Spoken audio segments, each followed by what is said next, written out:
a messaging button if anybody has any questions, but for the sake of time, I'm going to go ahead and get started. So my name is John Stanovac. I'm the sales director for the Customer Communications Management team at CSG. I'm going to start off with introducing our speakers today. If you guys have the same view that I have, that should be the 5 people right on top. So I'm just going to go left to right there, and I'm going to start off with Nick Jiwa. So Nick started off in the mid 80s as a call center agent in the very early days of the industry.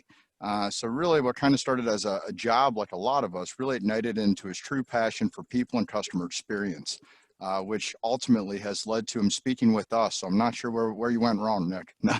But really, looking at a lifelong career where he was able to focus on the BPO industry, now has 2 decades of executive industry leadership. Has really, focused on the pain points of outsourcing, which inspired him to create Customer Serve in 2006. So he's been extremely focused on matchmaking leadership, matchmaking ecosystem and outsourcing thought leaders by reinventing the way companies find, select, and retain the right call center and BPO vendor partners. Nick resides in Houston, Texas. Whoever's talking can maybe just mute that.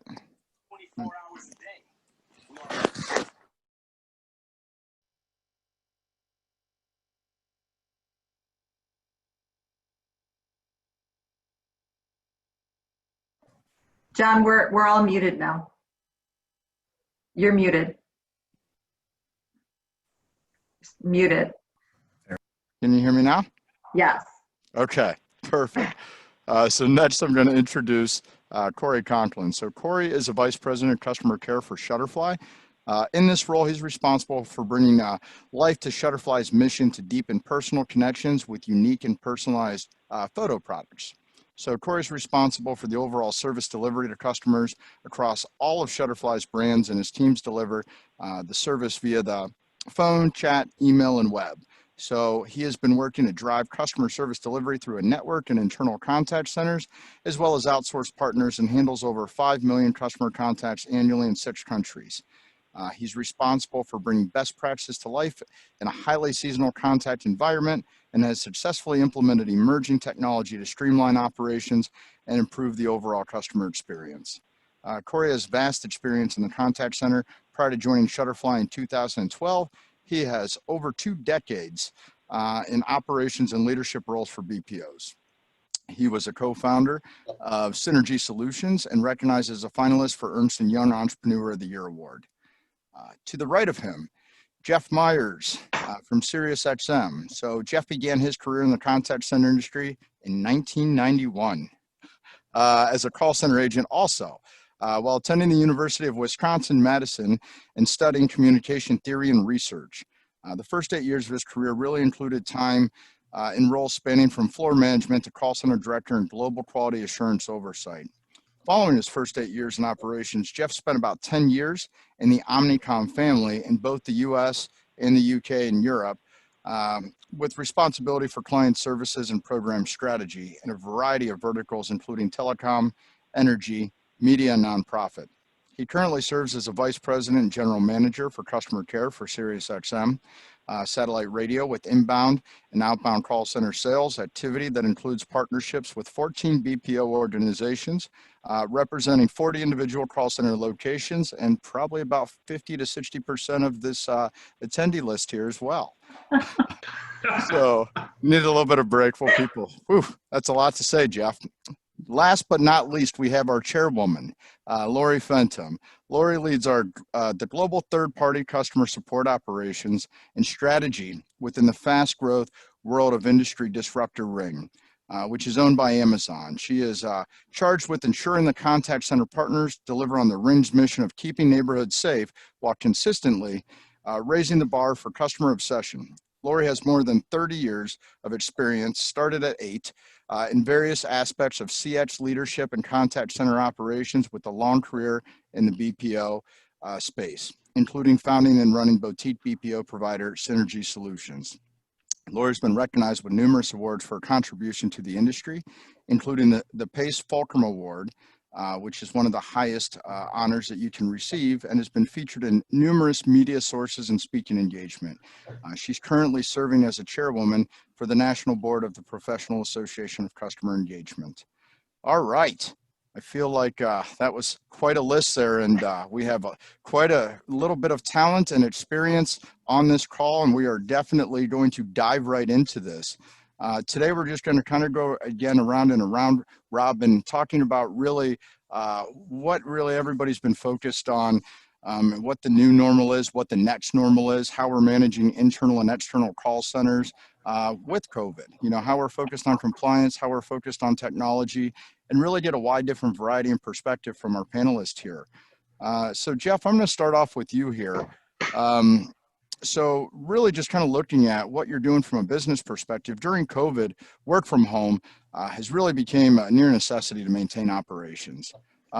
Given many enterprise level organizations concerns regarding security, compliance, all of those in work from home environment, how has SiriusXM, kind of approach change over the past 6 months? Well, I think I'll start with the baseline of prior to COVID, SiriusXM employed exactly 0 work from home agents.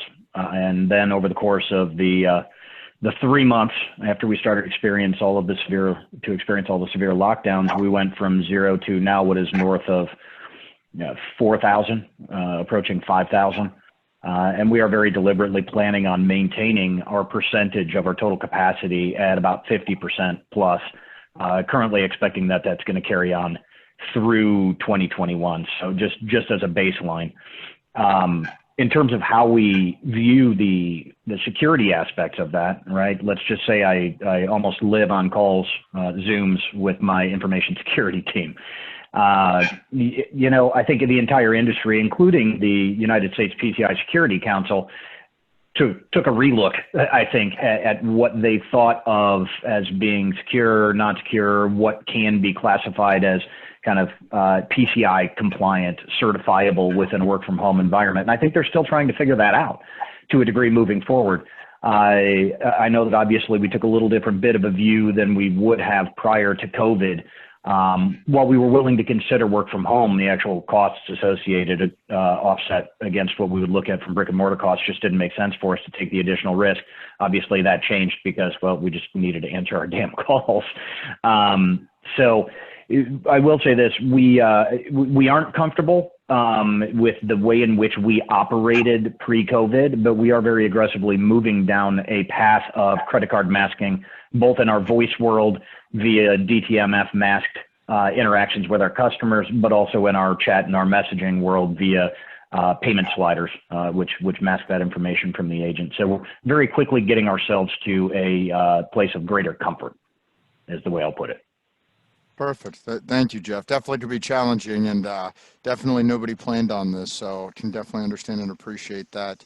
Now I'm going to switch over to Nick. I mean, Nick, working in your business, it's a little bit different. That's something where people are never generally reaching out and saying, hey, we have something that's easy to find. You get stuck with a lot of the tough projects and really kind of niche focuses. Given that, in the past, work at home call center operations were thought to be less expensive to operate, versus brick and mortar kind of traditionally. But is this a true given that many operations still have real estate costs, management, supervisor costs, technology, labor costs, in many cases, even maybe more levels of security? In fact, one might say that it's actually risen in that area with all the COVID stuff. Can you kind of speak about some of your thoughts on work at home versus on-premise BPO pricing and what the cost models look like? Yeah, I'd be happy to, John. I think we need to first think about what the world looked like prior to COVID-19 or C-19. One of the biggest selling points for work at home vendors was lower operating costs and lower pricing.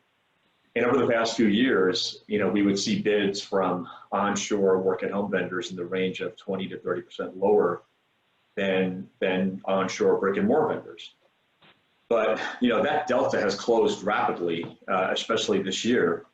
We're no longer seeing a huge price difference between virtual and work at home models, unless, of course, the BPO is buying business at below market pricing, or they may have agents available and they may have lost some revenue, lost some clients. and they need to keep those folks employed. But otherwise, we're seeing fairly comparable price points between brick and mortar and work at home for the same reasons that you cited.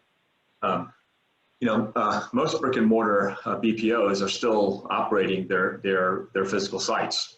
And even though they shifted to a work at home model, they didn't see a decrease in operating costs. In fact, their SG&A stayed flat, or in many cases, it increased.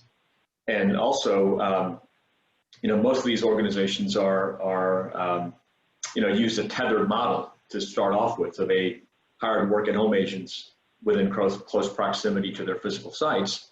And then they dipped into the national labor pool, and that that gave them a broader labor market to tap into, it really didn't lower their operational cost. The fact is that many BPOs just haven't cut corners in terms of management support staff. In fact, one can say that a lot of BPOs have beefed up their support staff to effectively manage a virtual workforce and virtual architecture. A lot of them have had to rewrite their training process and their training systems. So these are all real and hard costs that these organizations are still incurring, which is really part of the reason why work at home versus on-prem pricing is pretty similar. Not to mention the heavy investment in new equipment and technology and platform to support work at home operations, hiring subject matter experts who have expertise in running work at home platforms. And, so I've talked a lot about onshore, but the same exact schema applies to global BPO operations where work at home and brick and mortar pricing is now very similar. So given all these factors and more, I don't see a major price reduction coming from work at home agents, especially for tier 1 and elite BPOs who want to provide best in class service delivery. We may see price reductions from tier 2 BPOs or firms who are simply trying to survive during these turbulent times. But I think we're going to see more comparable price points between the two models going into 2021. I'd just add to that quickly, Nick. I think the demand for work at home, right? And I use work at home very deliberately. Work from home is kind of the period that we were in when we had to be. Agents hired for brick and mortar that just happened to be working from home. But what you're talking about, I refer to as work at home. They're very deliberately set up, staffed, supported to be there. And I think most of us from the brand side, from the enterprise side, have a greater desire for it now. We need it as a baseline for risk mitigation. So that's also going to have, I think, an impact there. It's not going to stop me from looking for attractive pricing, but I think that demand is certainly a factor in this conversation as well. Agreed. Jeff, that makes a lot of sense. And Corey and Lori, do you guys see, are you seeing similar aspects of it? Are you changing your requirements in the way when you approach new BPOs, looking at security, looking at, the ability, or percentages of how many people are work from home versus brick and mortar? Or do you want to take that first? Yeah, well, we've had such tremendous success with our work at home model that we're locking it down, and as Jeff mentioned, it may go through 2021. We're looking at actually keeping it permanently. We found our attendance is much better, attrition is much lower, overall CSATs are up tremendously, and because of our spiky or peak seasons and the flexibility that we need from our agents, we're looking at, this actually was a good thing. We were testing it in 2018, but this is actually going to be our permanent norm, I guess, going forward. So we're very excited about that. As far as pricing is concerned, I agree with Nick. A lot of the outsourced partners that we have actually taken on additional costs due to sending people home with systems and the technology that they need to do to manage their people. We're always looking for a deal, but I don't necessarily see that we're going to see prices come down. So, and just to add to that, I mean, we do not currently utilize work from home with our third party or our BPO model just because of our hyper focus on security and privacy. We are exploring how we might integrate that in the future if with technological enhancements. We do it with our current, our internal employees. And I would agree that the investment and the cost, even from an internal perspective, has driven, it is material, and we have to expect that our BPO partners would have the same expense. when we look at new BPOs, we are looking at their capabilities for work from home or work at home, as Jeff has said, and looking at it from a really keen perspective relative to data security and privacy and any technology they might have that could overcome some of our concerns, because we are handling a lot of personal information. That's a great point, Lori. And just to kind of elaborate on that, if you could, how is Ring really looking at auditing outsourced partners? If you still need to ensure safety, still need to do the compliance checks, all those different things, but now you can't fly out there and do it. You can't do your drop-by visit. They're screening your calls. How can you still ensure that type of stuff is going on? Sure. So Ring is part of Amazon, and Amazon has a very mature infrastructure for compliance. And I work very closely with the Amazon Global Outsourcing team. And you are accurate. Even before COVID, we had a lot of discipline around auditing our partners, but health and safety was something that we probably didn't look at with the frequency we do right now. So for every one of our outsourced sites, we go through a virtual audit, which is they turn on a camera and walk around their sites, and we look at everything from social distancing of workstations to signage on floors and elevators, and we look at whether everyone is masked appropriately. We look at directional spacing and the security guards and PPE and temperature checks, and we do that every 2 weeks in every site we're in. If a vendor, a partner is successful, has no issues at all for 3 times in a row, so over 6 weeks, then we move that to a monthly cadence. But we can do random checks at any time. So it is really important, because while everyone's gone to working at home, we're in site. And so I always thank everybody, because you've made more space so we can socially distance. We've spread out more. But because we are on site, it's really critical that we work with our partners to make sure that they're doing everything possible to ensure the safety and security of their employees. And we do that internally as well. Obviously, this session is about BPOs, but everything I'm saying, we do that internally. We do the same level of inspections.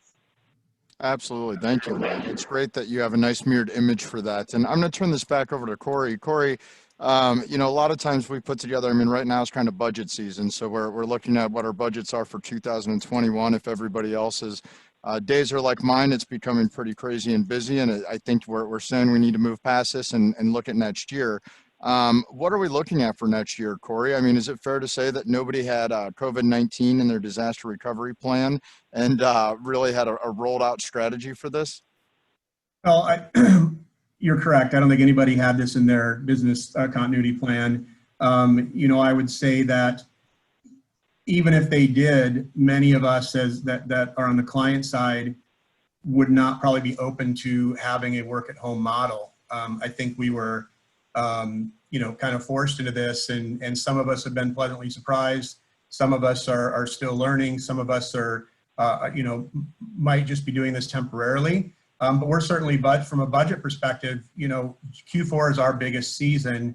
We'll onboard about 2,500 people between now and November 9th between all of our brands, and we're doing it virtually for the first time. We threw in, we increased our labor spend by about 10 to 12%, knowing that we're going to have to hire many more people than normal because things may fall out, things may not work. We may have some labor challenges, and we are having that in the United States right now. Due to the stimulus payments, our internal sites, we're struggling to get the numbers that we need. So we have a lot of different contingency plans that we're pulling.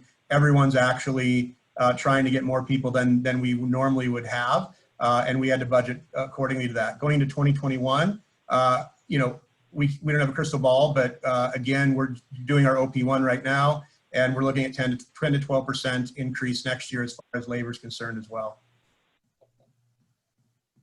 Yep. Thank you for that, Corey. That was very helpful. And I guess, Jeff, I'm going to shift that over to you and just kind of add just a slight modification of that. Looking at outside of leveraging remote staffing, parts of your business have changed pretty significantly. So how are you handling customer interactions when, there's a lot of different kind of staffing constraints for all types of reasons, as Corey just alluded to, just ramping up with different packages and unemployment areas could be somewhat challenging at this time? Yeah, I mean, I'll start by saying something that'll depress probably half of the people on the call, in that, we went from what was an average of about 2 million, and this is on the inbound side of the fence. I'll leave the outbound out of it for now, but from about 2 million interactions with our customers a month, and that's across voice, it's across chat, it's across messaging, our social interactions, from 2 million down to about, I'll call it, 1.3 to 1.5 million. So we literally shed that amount of volume through the actions that we took to get ourselves through the COVID period. And I mean, I'll say this as well, because it's worth saying, and I think a lot of folks on the call will say the same thing. I see Joy from Comcast. We've been on a couple of these things together, and kind of similar experience here. But to quote Rahm Emanuel, never let a good crisis go to waste, right? I have seen more innovation at SiriusXM in the last 8 months than I have seen in the previous 8 years that I've spent here. And it's some of it's fantastic, right? Some of it was a little trial and error, test fast, fail fast, learn fast. But we have managed more digital deflection, straight digital, to our website than we have in the past. We've done things that we had never done before, allowing cancel online, which I know is something that not a lot of subscription-based organizations do. We have done things that are more closely tied to having more of a universal resource, not fully universal, but we've backskilled agents from sales into service and vice versa. When a customer would call into our sales organization or our service organization prior to COVID, if that customer intended had a cancel intent or stated that they did during the call, we would transfer them to our retention specialists so that they could have a better experience and have all of the packages made available to them. We don't do that anymore. We handle those calls wherever they happen to land at the first point of interaction. So, I'm proud to say that we've innovated, but it absolutely is completely and totally changing our footprint, right? The size of it, the scope of it, and in combination with the need for work from home, not just the scale of it, but the distributions that we have, both geography and between work and home and brick and mortar. So we are a very different company than we were 7-8 months ago. And to Lori's point, we are having to completely change the way that we manage, my own vendor management team. I know everyone will empathize with this. They're bouncing off the walls. Everybody wants to be on a plane. It takes a certain kind of an individual to manage in the BPO world. I think we all know that. And that is a type A personality who's all about getting out there and seeing, tasting, and touching. And they're a difficult group to manage right now. They all want to get on a plane, and we're not letting them. No, Jeff, thank you. I appreciate that and can definitely understand where you're coming from in all those scenarios. Nick, you're really looking at a variety of different types of organizations that you're working with in your role at customer serve. It's staffing, recruiting, retention. They've always been a challenge, right? It's one of those things where we have high attrition, regardless if you're onshore, nearshore, or offshore. It's just something that we have to focus on. But based on, today when COVID happened, a lot of BPOs had similar type problems, and our industry has been competing with, government stimulus money, all of this stuff from those areas. BPOs are kind of coming together to work. As Jeff was just talking to, they're taking some resources to another. What have you seen from your perspective to take kind of everything Jeff was just saying and pull it together in a more collective point of view? Yeah, I think Jeff made some great points on this, but look, before C-19 hit, our industry was always competing for labor with itself and with many other industries. And after C-19 hit, with unemployment rates spiking, BPOs became flooded with applicants. But many reported back to us that this was a case of quantity over quality. Where there was an initial spike in applicant flow, this tapered off somewhat, once stimulus checks and unemployment insurance kicked in. So now BPOs have had another layer of competition to deal with, which is agents opting, here in the U.S. at least, opting to collect the government check versus, a work at home or work from home virtual call center job. So again, I'm preaching to the choir here, but it all starts with recruiting the right talent to begin with an attractive compensation package, especially looking for candidates who are self-motivated, tech savvy, have strong problem-solving skills, are autonomous, who are, more proficient in virtual and text-based instruction and communication. Virtual employees, they require constant high fives from management. And we really have to be aware of that. virtual social events, meals, birthday celebrations, ad hoc fun activities. All of these things help a lot. Virtual recognition helps a lot. Some of our vendors are offering amenities like care packages and virtual workout sessions, even financial planning seminars for virtual agents. So anything that you can do to foster a good work-life balance, I think will help drive in the right talent if you have the right recruiting strategy, and also retain it. You know, I advise our BPOs that you take all the mentoring and motivation that you would normally do in the physical call center space and replicate that in a virtual space as much as you can. There is one concern I have with the current applicant flow is that I'm starting to see that it might be more transient than ever before. You know, workers want to, you know, get a job to you know, for short-term needs, to pay bills, but they're not really thinking about long-term or career path. You know, I think a lot of us who started off on the phones, we have the benefit of working in a physical call center space. So we were, you know, the opportunity for career path was tangible. We could see it. And you know, some of us are lifers in the call center industry as a result of that. And so how are we grooming, you know, tomorrow's leaders while our industry is virtual? You know, I'm not sure anybody has a really good answer for that. And lastly, branding is a big problem, you know, right now. When clients pick physical work call center spaces, they want client branding all over the place. So how do you ensure that the agents feel part of the brand, the values, the mission of the client and their customer experience objectives? So I think shipping the brand culture to the agent is a good idea. It's a good way for them to feel engaged. You know, send them posters, send them banners, send them items so that they can feel connected to the brand and an essential part of the client's team. But those are just some ways to help with, you know, retaining staff. Absolutely. I would tack on, send them yourself as well, right? We can't be there in person, but seriously, whether we're talking about Zooms, you know, my team embarrassingly coached me into doing what they call Myers Moments, and I'll record a clip on a topic, whatever it happens to be, treating the customer well or maximizing your output, and that goes out and it gets put into our learning management system. And oh my Lord, the feedback that came from the field just on that, you know, and what they wanted to see was more of the human element. They wanted to see my team too, doing what they do in their houses. It really has connected me, and I love doing it, right? And I love seeing the feedback and talking to the agents in virtual focus groups.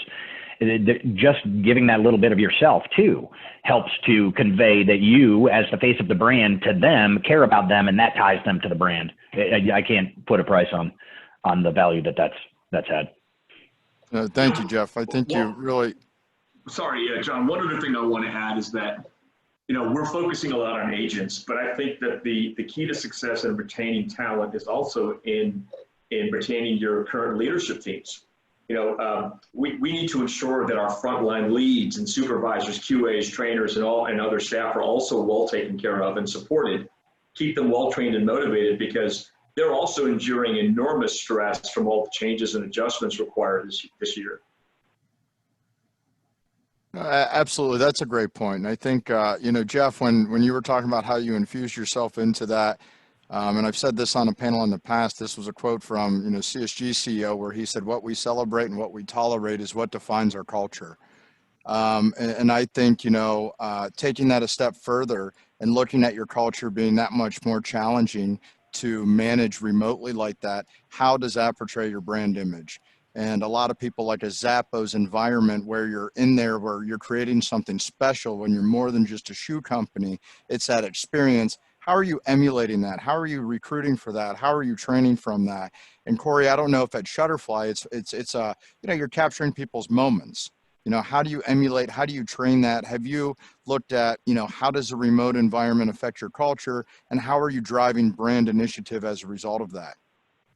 Well, I think Jeff and Nick hit a lot of them, so I won't repeat them. But one of the things that we do, all of our new hires, you know, part of learning is going to our site and making products. And so we let them make free products, and we ship those products all over the world, so they can have a mouse pad, or they can have different things, different products that Shutterfly has right in front of them, and they get to learn how to make it. And so we have a swag bag that we basically, especially this year even more, that's virtually going to everyone's home for our outsourced BPOs that are near shore, offshore. And then internally, everybody at home is getting that type of bag as well. But it really comes down to communication, as everybody's already said. We're continuing with our daily huddles. We're continuing with our one-on-ones. We always require cameras being on. I'm doing a weekly all hands meeting to answer questions that anybody has of how things are going. I join every training class that we have. In fact, yesterday, I think I joined 7 training classes and kicked it off and talked about the Shutterfly culture and what our products mean to our customers. And it's really, it's really about just over communicating. I mean, I know you've said that, we've all said that a bunch of times, but the more we're in their face, the more we're showing that we care, the more that we're giving that support. We're also in the US, we're sending out delivery, food delivery service gift cards and things like that, so people can get meals at home because they're going to be busy working for us. So how about you ship a meal to their house? And so we're trying to do a lot of things that that may be a little bit different from other, from some of our competitors. But again, it's just all about communication, constant communication. Excellent points. And I know Nick and Jeff said a lot of the same things too. It's just always interesting to get a different brand perspective. Lori, do you want to add on anything to that? I know I don't want to beat a dead horse, so if we already covered a lot of that. It's okay. And I'm having a pure work at home moment where there are leaf blowing outside my door and my dogs are barking. So that's, I'm sure we've all experienced it. No, I mean, one of the things we do is, especially with our domestic partners, is we provide them product. And so we want people to be, we call our customers neighbors. We want our frontline agents to be our neighbor. And so we give our internal agents and some of our outsource sites doorbells and cameras so that they can go home and install it on their home and experience it and live the product and understand how the features work and how cool it is, and to really be able to speak to the Ring brand because they have it themselves. We have some challenges with customs in certain countries. When you start sending surveillance equipment in large quantity, they get a little nervous. So we can't do that everywhere, but we do it wherever we can. And to your point, branding really does matter. So if we're running a promo, like we have Prime Day, is a big promo that we do, and we're getting branded items for our employees. We send it out to all of our third-party partners as well. We want everybody to be part of this, feel the engagement, and have that be, how it affects their enthusiasm to talk to our neighbors, it's customers. We call them neighbors. Perfect. Thank you so much, Lori. And Jeff, I'm going to switch this over to you because you kind of stated something earlier, how your whole staff is changing, your vendor management team. I think all of us, this is probably the longest in our careers that we haven't been on airplanes on, a week-to-week basis for this. For the first couple of months, I was a little lost. It felt like I was missing a flight or something there. But you're lost. I almost got divorced. But with that being said, Jeff, what are you finding that you're able to do and put forth all of your team now that they do have a lot of extra time where they're able to put forth, that time when they're not up in the air on other things they can do and how they can work with their partners? Look, I mean, there's two things, right? And this is all the way from the executive level, from the top at SiriusXM, right down to how I try to manage my own team. We've been very, very careful not to look at what was commuting time or time that they're saving as extra time for these folks to work, right? SiriusXM has very much acknowledged that this is a pressure-packed situation, and it is wearing on people. It will grade you down mentally and emotionally. So we've taken great care to make sure that people are taking the time that they need to. Take your lunch hour, and we didn't do that pre-COVID, right? Take your lunch hour, make sure you check out, get out of your office, get out of that room that you're trapped in all day long, to spend that time with your family. Sometimes I hide in my office because we're having to get used to being together 24 hours a day, 7 days a week. But the reality is that you do have to try to inject a sense of normalcy, not just, in your outsourced partners and everyone at every level, from management right down to the agent, but also in your own staff who are managing them. I very much encouraged my team in each of the lines of business with each of the vendors and all of the sites they're responsible for, re-engineer what is a standard site visit schedule and call it a site visit. Set up your virtual Zoom meetings. Do it with your supervisors.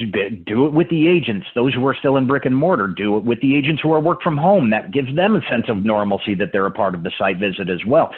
Get that schedule out there. What did you used to do? We used to ensure that we visited every single site physically in person once a month. Do exactly that. Maybe do twice as much with some of that extra time that you do have. I've had to establish a very clear schedule for the team, and they've had to establish a very clear schedule for their partners and for the management staff at each of the BPOs to inject a little bit more of that normalcy in there, and getting yourself interacting with people, even if it is virtual, helps us all to feel better. I think those are the big points, John. Perfect, Jeff. And and virtual happy hours. Sorry, virtual happy hours, an absolute necessity. And don't record those. Corey or Lori, do you have anything to, and I'm not intentionally saying Corey and Lori, just because it rhymes, it's just rolling off my tongue like that, but do you have anything that you're seeing in addition to what Jeff kind of said from those standpoints from a site visit? I mean, we've launched 3 new countries since COVID started. Wow. So we've had to do virtual site visits. We have sites where we're running large teams that we've never been on site. And so that really is uncomfortable in some levels, because it's harder to build that relationship. So we have to over-index on having those meetings virtually and meeting with the management team, and not just the leaders who are telling us everything, but we have to get down and meet the people who are running quality and the people who are running training, and have our workforce teams work together and really dive in under the covers, because we're trusting them to build our brand, to convey our message, to train their agents in many cases, because in some cases these aren't even English-speaking agents. They're supporting us in different languages, and so we're really reliant on our partners and to be able to replicate that. And yeah, we're in 3 new some of them were existing partners in new countries, but we have new partners on board as well in 3 new countries. So we really just have to utilize this medium quite a bit to be able to talk to our partners. And in some cases, the vendor managers on my team who are doing that have been hired since COVID, and I haven't met them yet either. So we're all virtual right now, and we just have to trust this process. Great points, Lori. And Corey, do you have anything to add on to that?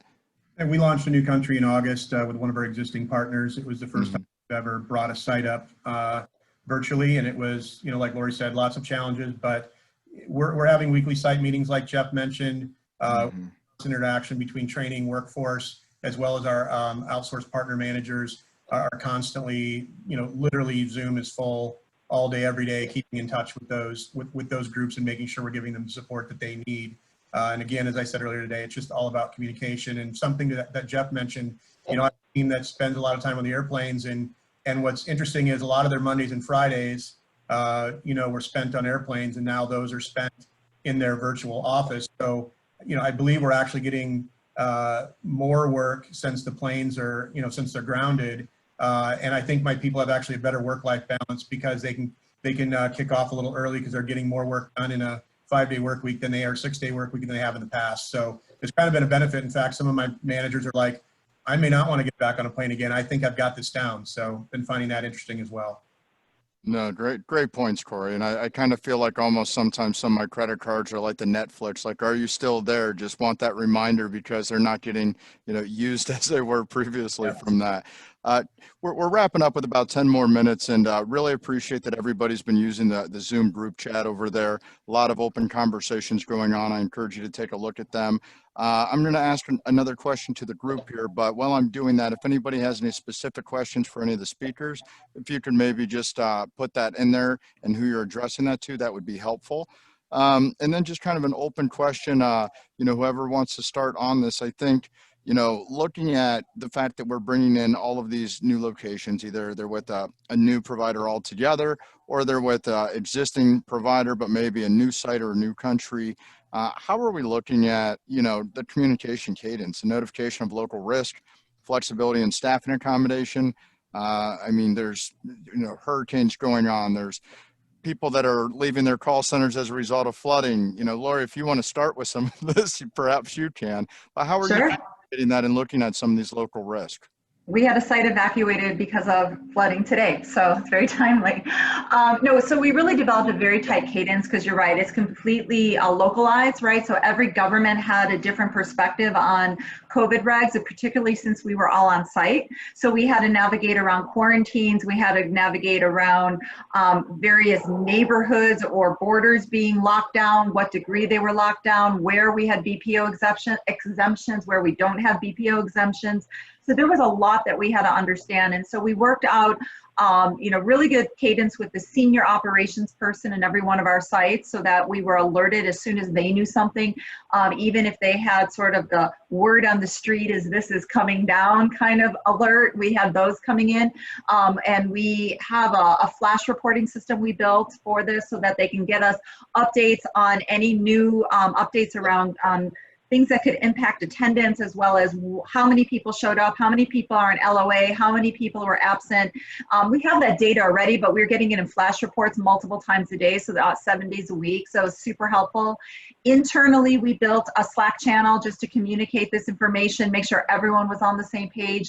And we had, for a while, a daily morning huddle to talk about just the impact of COVID, right? Whether it's on internal or our third parties.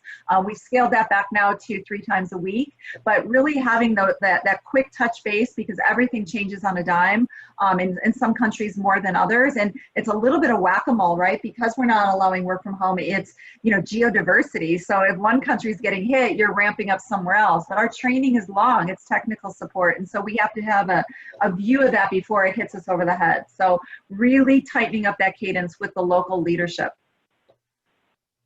Perfect. Thank you, Lori. That Yeah, really sure. covered a lot of those areas.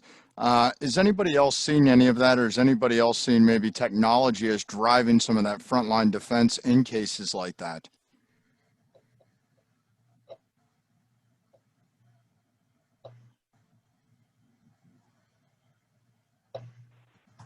Hello? I don't have an answer. All right. I don't have anything to add with what Larry had there. Don't want to be repetitive.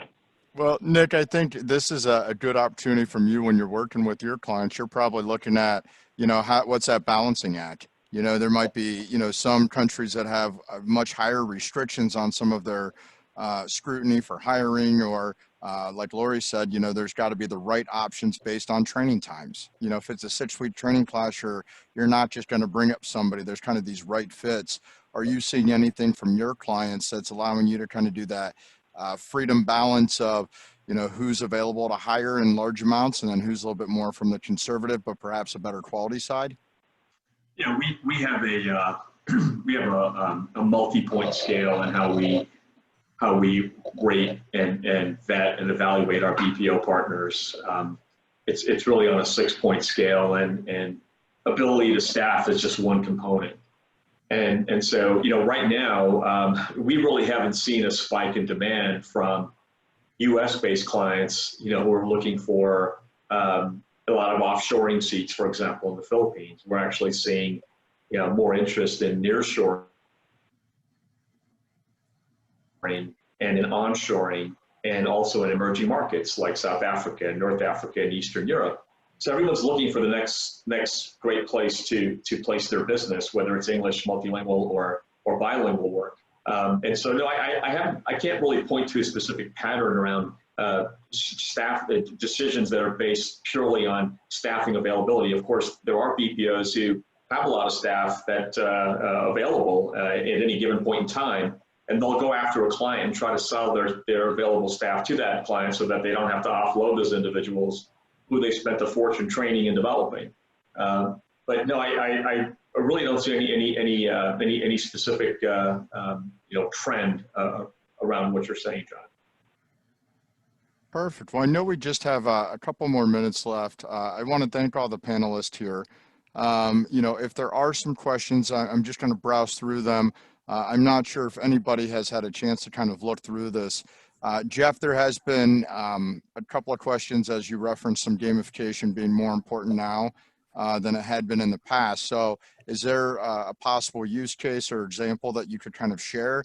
Do you have any type of way that had a direct correlation with an increase in performance or really employee satisfaction? Right now, the gamification that we have being deployed is being deployed by each of the individual BPOs that we contract with. So each one of them is going to kind of have their own white paper around what it did. My comment was more, we probably got a dozen, right? So did we increase our gross conversion rate in our inbound sales world during the period in which we were testing gamification? Yes, by, we typically average a gross conversion rate of 52-ish%. That's on total calls, not just eligible. And it went up by a point and a half, which is huge to us. It was with a singular vendor. Would it have the same impact if we rolled it across the entire organization? I don't know. I think that's probably for a different call.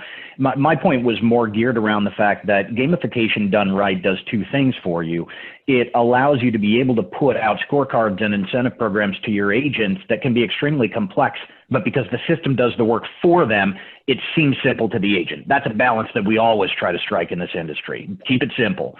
Gamification allows you to add more factors in and for the agent to understand, what does that mean to me? This is important at work from home because you don't have somebody sitting there explaining it to them sitting on the floor. So if you just have it right in front of them, they know what they do on that call. If they do this, it'll impact it to that. That's helpful. But the bigger point really was, as you have gamification tools that allow, one agent or one supervisor to challenge another agent or another supervisor over the next hour, who's going to sell more, right? Who's got that top dog status? What we've seen is just the social aspect of that the agents get to interact with each other, even if they're in a work at home environment or against a brick and mortar agent. That just really lends something to the world that we live in now that I think I missed that it would be relevant and impactful, but I think it certainly is just in isolation. Oh, perfect, Jeff. I think that makes a lot of sense. And I know a lot of people have been looking at tying in sports teams to those as well. And a lot of, Chicago Bears and Green Bay Packers going up against head to head. You had to pick that one, didn't you? We'll see what happens. I don't know. They could get shocked and the Browns will win, but you never know. But I really want to take these last 2 minutes to thank everybody. We have a lot of good topics going on. I strongly encourage everybody to check out what else is on there. I know immediately following this, there's going to be a coffee break. I know Lori's headed there, maybe actually literally going to get coffee and then going to come back to that. But if you guys can join us there, there's going to be a different link that you have to click on to get there. Really appreciate the panelists, Nick, Corey, Jeff, Lori. You guys did an outstanding job. I'm sure that everybody, by the comments I'm seeing, found it extremely beneficial. And, please join us at the coffee break. Thank you, everybody. Thank you, John. Everybody. Thanks for the attendees. Thank you, everybody. Thanks, John.